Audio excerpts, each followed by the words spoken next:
Okay, BC. Sorry that it took so long for me to get this going. I appreciate your patience. I've got a series of videos that I'm recording right now for you to look at, and then I'll have a couple of examples in many of the videos. Have you try some on your own, and then hopefully I'll just keep being able to make more and more of them that you can continue to work on the BC topics. So what we're looking at now is now that you've been able to build a series, okay, or find the sum of a series if it's geometric, or build a Taylor series and working through the derivatives and the whole over n factorial and all that stuff for the coefficient. Now we're looking at, okay, we know that a series is only valid when it converges, okay? And in other words, if we're looking for whether or not a series is doable, a geometric series, for example, the sum, it can be found as the value of a, the first term, over 1 minus the common ratio, 1 minus r. Okay, but that only works if the common ratio, its absolute value, is less than 1.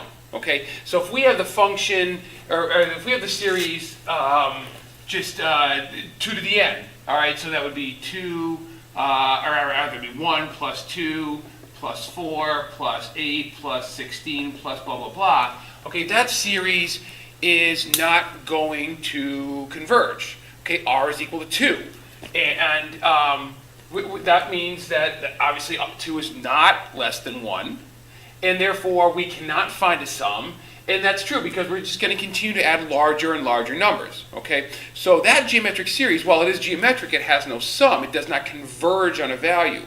Okay, we're interested in series finding out whether or not they do converge or whether they diverge. Okay, so what we're going to be looking at is just a whole bunch of tests that can help us determine whether or not a series converges or diverges.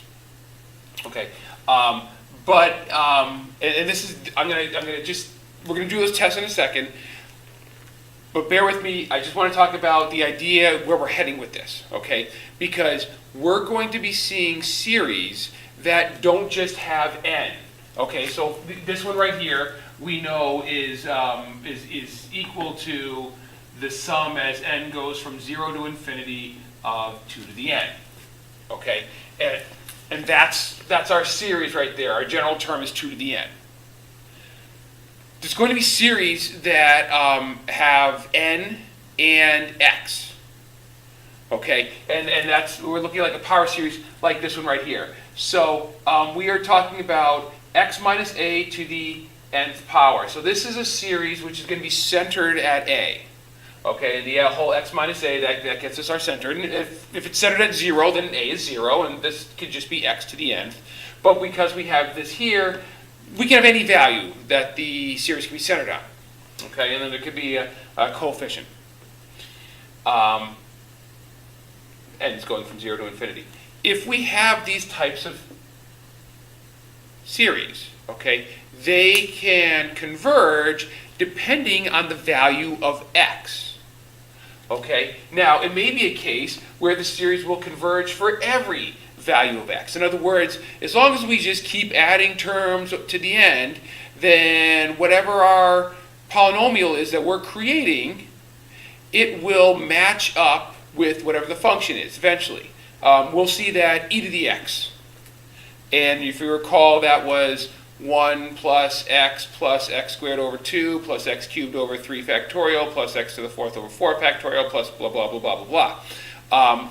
That series will actually converge onto e to the x no matter where we're centered. Okay, it converges for all values of x. Okay, so that's one possibility. A second possibility is that the series is only going to converge at the point at which it's centered.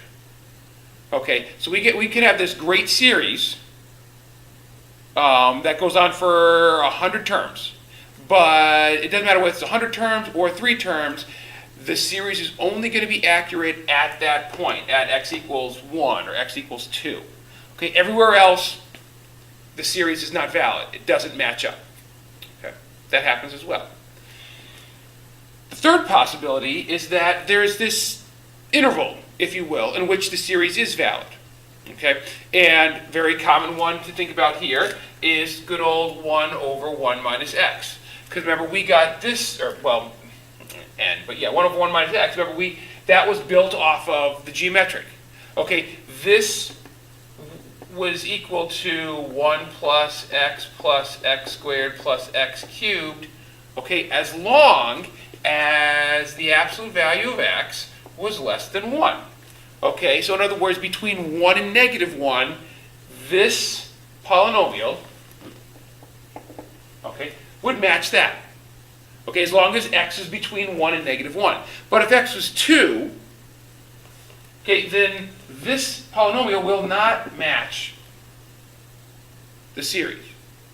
Okay, so it's only a matter of, a certain interval. Okay, that's our interval of convergence. Okay, the interval of convergence are all the values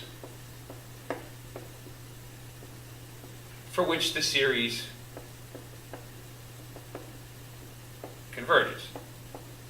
Oops, series converges. Okay. That's what this is saying right here. There's a positive number r such that if x minus a is less than r, less than that number, the series will converge. That's what's happening right here. Remember, this is series that's centered at 0. So a is 0, so we just have an x here. X minus 0 is just x. Okay, so as long as the absolute value of x is less than 1, then the series will converge. But as soon as the absolute value of x, again, it could be x minus a, it could be something more than, depending on where we're centered. If it's greater than this number r, then the series will diverge. Okay? It doesn't, when we talk about whether it's equal to r, now we're talking about the endpoints. That's another story for another day, but we will come back to that. But right now, we're just looking at less than or greater than. Okay? But it's all about what is this number r. Okay? So in essence, if we go back here, if the series converges only at x equals a, it only occurs, it only converges at the point at which the series is centered, basically what we're saying here is that r is equal to 0. Okay? That's what's happening. We have nowhere to go. We have no wiggle room. We are good to go right at the point where the series is centered, but that's it. Anywhere else, the series, our polynomial does not match the series. Okay? If the series matches the polynomial everywhere, well, now basically what we're saying is that r is infinity. And I know I'm just making r equal to a concept and not a number, but just bear with me on that. So r is equal to infinity in essence. The series works everywhere. So we can have the series working everywhere, we can have the series working only at one point, or we can have the series working just for a specific value. Okay? So all the values for which the series converges, that's known as the interval of convergence, and it could be something like this, or in the case right here, the series will converge negative infinity to positive infinity. Okay? The radius of convergence, that's just r. That's how you go from the center to the endpoint. That's our radius, which is like in a circle. Okay, so you hear the term radius of convergence, you hear the term or the phrase interval of convergence, but ultimately we wanted to figure out, does the series converge or does it diverge?